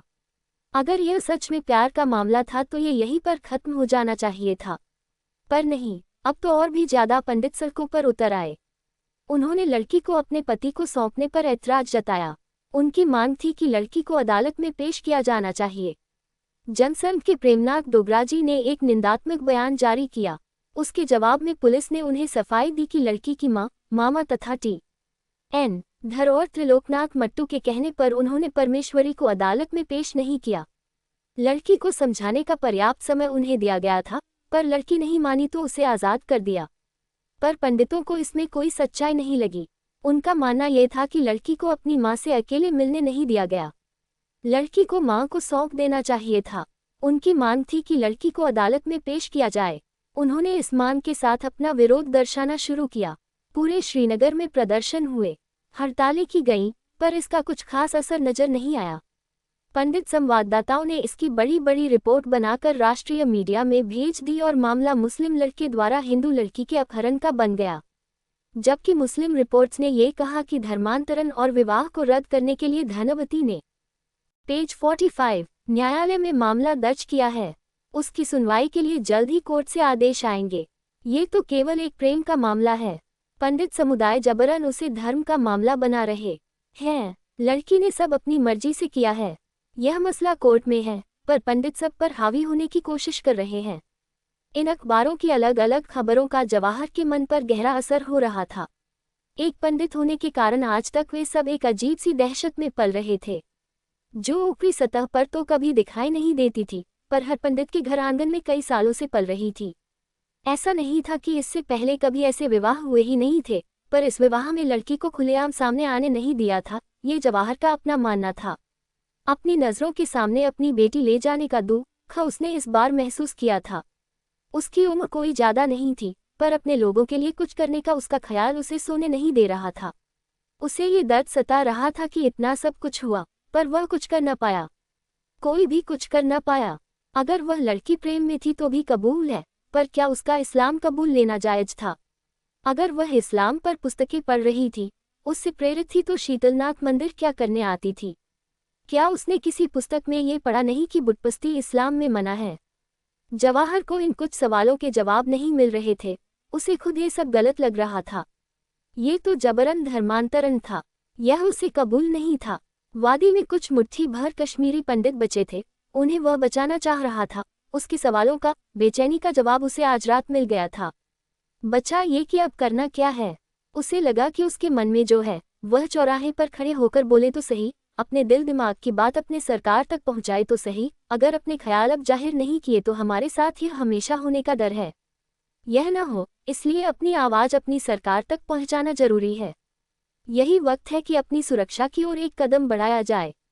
कल कोई उसका साथ दे या न दे, पर जवाहर अपने मन की करने वाला था और यह जाहिर सी बात थी कि उसके 4 दोस्त उसके साथ खड़े होने वाले थे। दूसरे दिन पांचों ने मिलकर शीतलनाथ जी के दर्शन किए। आश्चर्य की बात यह कि वहां और भी नौजवान मौजूद थे, जो इन पांचों दोस्त जवाहर, लालजी, देवेंद्र, ललित और कन्हैया जैसी ही सोच रखते थे। वे भी यही बात कर रहे थे कि क्या किया जाए। फिर सबने मिलकर सोचा कि एक छोटी सी रैली निकाली जाए। सबने पैदल ही रैली निकाली। लोगों का ध्यान आकर्षित करने के लिए एक नारा दिया, हमारी बेटी वापस करो। इस रैली का कोई विशेष प्रभाव नहीं पड़ा, पर एक बार फिर आहिस्ता आहिस्ता बातें बनना शुरू हुईं। हिंदू दुकानदारों ने खुद होकर अपनी दुकानें बंद करके विरोध दर्शाया, जिसमें सिख भी शामिल थे। अब हुआ ये कि जिसे भी इस बारे में बात करनी होती, वह शीतलनाथ पहुंच जाता। आहिस्ता आहिस्ता पेज 46 शीतलनाथ इस आंदोलन का केंद्र बनता गया। जवाहर और उसके सभी साथी अब ज्यादातर शीतलनाथ पर ही दिखते। उन सब दोस्तों ने तय किया था कि कुछ भी हो जाए, पुलिस के हाथ नहीं लगना है, वरना प्रदर्शन के लिए लोग कम पड़ जाएंगे। प्रशासन को कोई हल्ला नहीं चाहिए था, तो उन्होंने लोगों को कैद करना शुरू किया। इस कारण तो आग सुलगी और लोग खुद एकत्र होकर अपना विरोध दर्शाने शीतलनाथ पहुंच जाते। लोगों का उत्साह देख जनसंघ सक्रिय हो गया। अनेक नेता शीतलनाथ पर आकर इस मुद्दे पर भाषण देने लगे। शीतलनाथ पर हुई जनसंघ की पहली सभा में जम्मू कश्मीर विधान परिषद के तत्कालीन अध्यक्ष पं. शिवनारायण फोतेदार ने कहा, इस बात का खतरा है कि हालात और भी बिगड़ सकते हैं और इसका असर भारत पर भी पड़ सकता है। ये बात कहकर वे पंडितों की हिम्मत बढ़ा रहे थे कि पूरा भारत आपके साथ आएगा। इस आंदोलन को हर कोई व्यापक बनाना चाहता था। वजह सिर्फ एक थी कि आज परमेश्वरी के साथ जो हुआ है, कल उठकर और किसी लड़की के साथ यह न हो। इस सभा में तय किया गया कि सत्याग्रह करेंगे, सड़कों पर उतरकर प्रदर्शन करेंगे और हर शाम शीतलनाथ पर 5 व्यक्ति मिलकर नारेबाजी करेंगे। उसके बाद शीतलनाथ के प्रांगण में सभाएं होंगी। शीतलानाथ वह व्यासपीठ था जहां कभी खड़े होकर कई बार महात्मा गांधी, जवाहरलाल नेहरू और वीर सावरकर जैसे लोगों ने जनता का मार्गदर्शन किया था। यहीं से हिंदू नेताओं ने उस दिन परमेश्वरी आंदोलन की घोषणा की। 7 अगस्त को तय के अनुसार 8 अगस्त को लोग सड़कों पर उतर आए। उनमें 16-17 साल के युवा, महिलाएं भी थीं। लोगों ने जैसे ही प्रदर्शन शुरू किए, पुलिस प्रशासन ने इस आंदोलन को तोड़ने के लिए लाठीचार्ज करना शुरू किया। उनमें कई लोग घायल हुए, पर लोग हटने के लिए तैयार ही नहीं थे तो उन पर अश्रु गैस का इस्तेमाल किया गया। अफरा तफरी हुई, लोगों की तबीयत बिगड़ने लगी। इसमें 3 पंडितों की जान चली गई। कई लोग घायल हुए, जिन्हें रतन रानी हॉस्पिटल में इलाज के लिए रवाना किया गया। लोगों को ऐसा कुछ होगा, इसका जरा भी अंदाजा नहीं था। लोग थोड़े बौखलाए हुए थे, समझ नहीं आ रहा था कि सत्याग्रह को आगे बढ़ाना है या नहीं। औरतें घायल हुई थीं। शीतलनाथ पर फिर एक बार नेता जमा हुए और उन्होंने लोगों का हौसला बढ़ाया कि हम हार नहीं मान सकते। जो लोग निहत्थी थी औरतों का लिहाज नहीं कर सकते तो सोचो कि उनके मन में हमारे प्रति कितनी नफरत होगी। हमने हार मानी तो हमारी बहू बेटियों की रक्षा के लिए कौन आएगा। भाषण तो बड़ा जोरदार हुआ। पुलिस की बेदर्दी के बावजूद शाम को 5 पंडित नारेबाजी करने शीतलनाथ मंदिर पर खड़े हुए। अब उनका नारा था, पंजनारे पांडवा दे, छठा नारा जय हिंद, हमारी बेटी वापस करो। इन 5 लोगों को पुलिस ने अरेस्ट कर लिया और उनके साथ बर्बरता की। कल शाम के भाषण का असर अभी भी बाकी था। दूसरे दिन भी लोग इसी तरह आंदोलन करने सड़क पर उतर आए। उनकी एक ही मांग थी कि लड़की को अदालत में पेश। पेज 47 करो। पंडितों में एक अलग जोश था। बुलंद आवाजों में वे नारे लगा रहे थे और अपनी आवाज से अपनी शक्ति का प्रदर्शन कर रहे थे। पूरी घाटी हमारी बेटी वापस करो के नारे से गूंज उठी थी। पंडितों को इतना मजबूत देख पुलिस ने फिर वही रवैया अपनाया और लोगों पर लाठियां बरसाना शुरू किया। कई लोग घायल हुए। लोगों को समझ में नहीं आ रहा था कि इतनी सी मांग के लिए प्रशासन हम पर लाठीचार्ज क्यों करवा रहा है। इसकी उन्हें उम्मीद नहीं थी। पुलिस के रवैये के कारण ही आगे चलकर इस आंदोलन ने आक्रामकता अपनाई। पंडितों के इरादे और बुलंद हो गए। जवाहर और उसके दोस्त लोगों को अस्पताल में पहुंचाने का काम कर रहे थे। वहां उनके इलाज में जुट गए थे। अब उन लोगों ने छोटी छोटी टुकड़ियां बनाई थीं और कौन क्या काम करेगा, अस्पताल में कौन रहेगा, सड़कों पर कौन उतरेगा या फिर शाम को नारे लगाने कौन जाएगा, इसका एक टाइम टेबल उन्होंने तैयार किया और उसके मुताबिक वे काम करने लगे।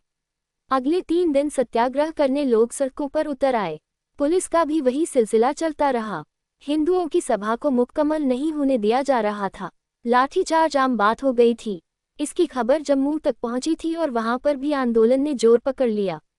वहां पर भी आंदोलन तोड़ने की पूरी कोशिश की गई। रोज रोज के लाठीचार्ज के बावजूद लोगों का मनोबल टूट नहीं रहा था तो 13 अगस्त को पुलिस ने बहुत ही कड़ा रुख अपनाया। बहुत बेदर्दी से उन्होंने लाठियां बरसाईं। नियम के अनुसार लाठी शरीर के निचले हिस्से में मारना होता है, पर पुलिस ने जानबूझकर सिर पर और गर्दन पर लाठियां बरसाईं। अश्रु गैस को जमीन पर फेंकना नियम है, किंतु इन लोगों ने आंदोलनकर्ताओं के शरीर पर गोले फेंके। अहम बात की जो लाठीचार्ज में घायल हुए थे उनके लिए राज्य अस्पताल बंद कर दिया। घायलों को एम्बुलेंस की सेवा देने से भी मना कर दिया। पंडितों का गुस्सा इस कारण 7वें आसमान पर पहुंचा। एक सत्याग्रही की रीढ़ की हड्डी टूटी थी, फिर भी उसे कोई इलाज न मिल सका।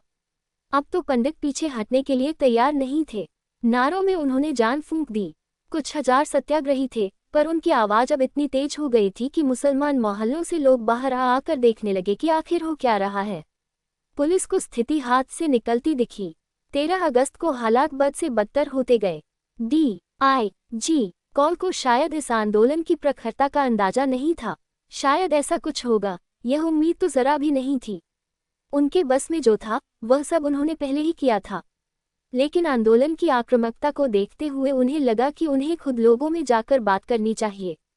पंडितों के हिसाब से वे शांतिपूर्ण आंदोलन कर रहे थे। अपनी एक मांग सरकार के सामने रख रहे थे कि लड़की को अदालत में पेश करो। तो पुलिस को सत्याग्रहियों के साथ इस तरह पेश नहीं आना चाहिए था, जबकि DIG एक पंडित था। ऊपर से सरकार ने पेज 48 आंदोलनकर्ता के लिए इलाज के सारे मार्ग बंद कर दिए। इसका भी एक आक्रोश पंडितों के मन में था। DIG कॉल को लगा कि वे सब संभाल लेंगे। वे पंडितों से बात करने बजाज टावर, ब्रोका प्रेस के सामने पहुंच गए, जहां लोग प्रोटेस्ट कर रहे थे। वे अपनी गाड़ी से उतरे और लोगों के बीच पहुंचे। पहले से ही पुलिस पर गुस्साए लोगों में से कुछ औरतें कॉल पर झपट पड़ी। कॉल को 2 पल के लिए क्या हो रहा है समझ ही नहीं आया। वे कुछ समझते उससे पहले औरतें उन्हें खींचने लगी, अपना पूरा गुस्सा उन पर उतारने लगी। DIG कॉल का नसीब अच्छा था कि DN धर ने ये सब देख लिया और तेजी से उन्होंने औरतों के बीच से कॉल को खींचकर उनकी जीप की तरफ धकेल दिया। कॉल जैसे तैसे अपनी जीप में बैठे और वहां से निकल गए। फिर क्या था, अब तो पुलिस को जैसे पूरा हक मिल गया था आंदोलनकर्ताओं पर अपना गुस्सा निकालने का।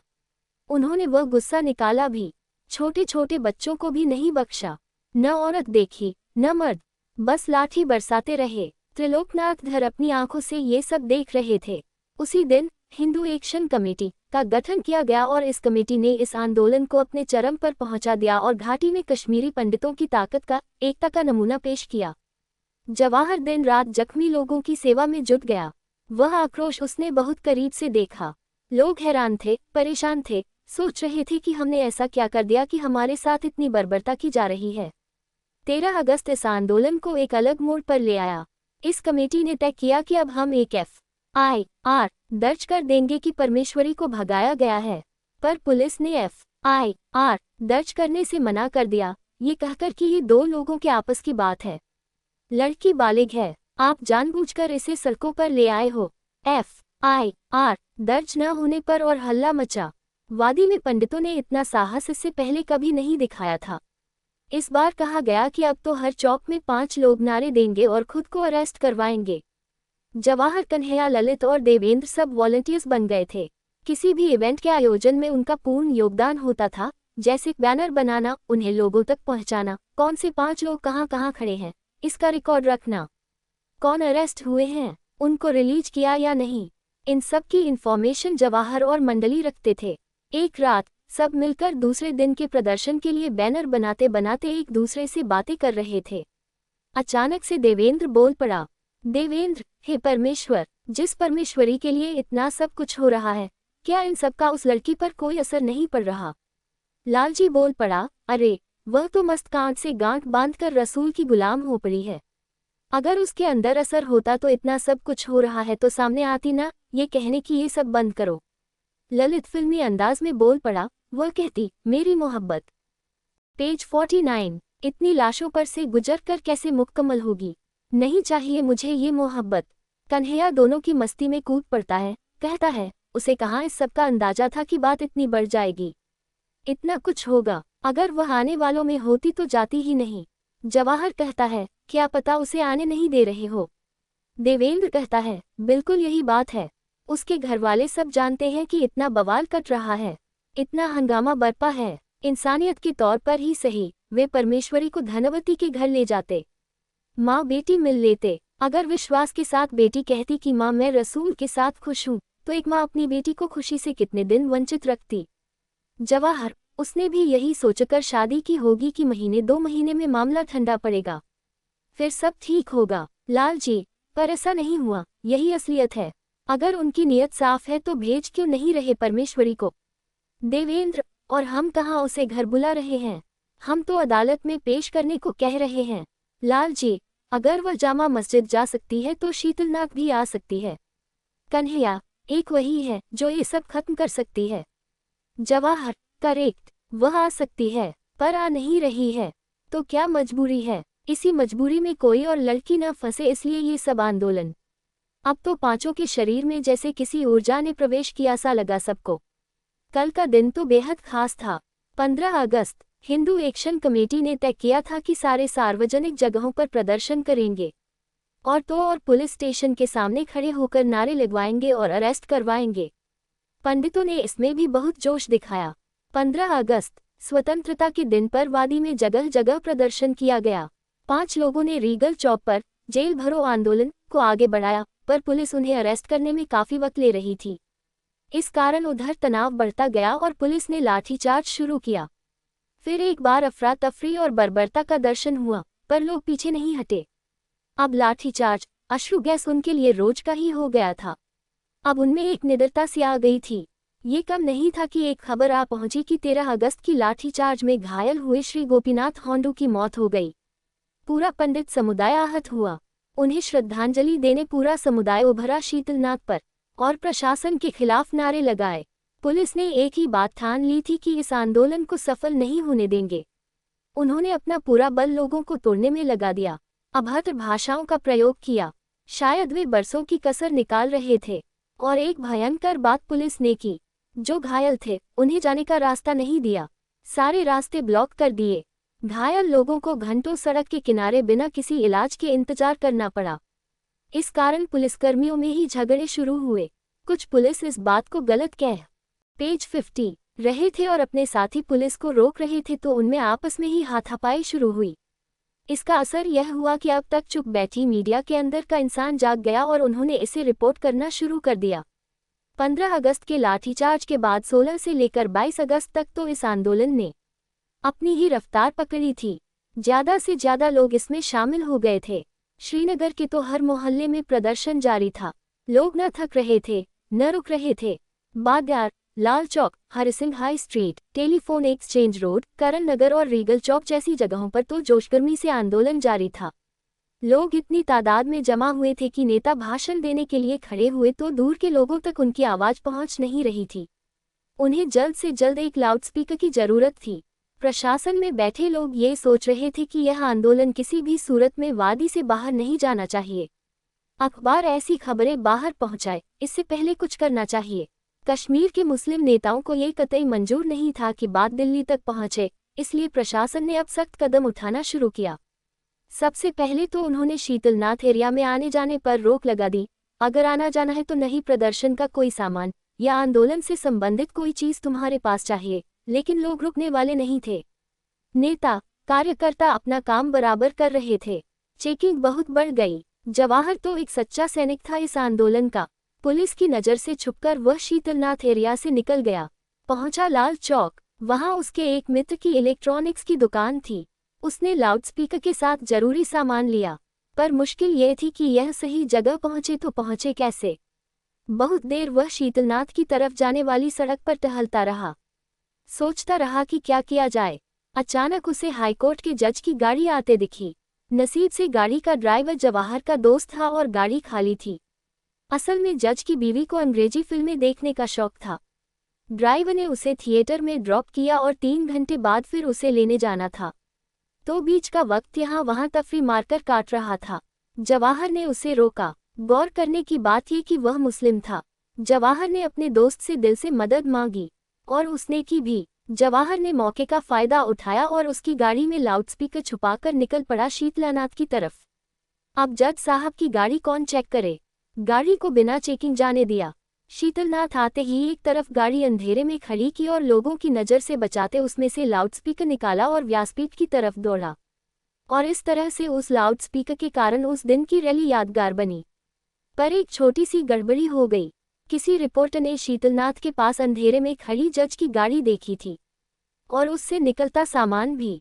यहाँ जब लाउडस्पीकर के सहारे सभा शुरू हुई तो पुलिस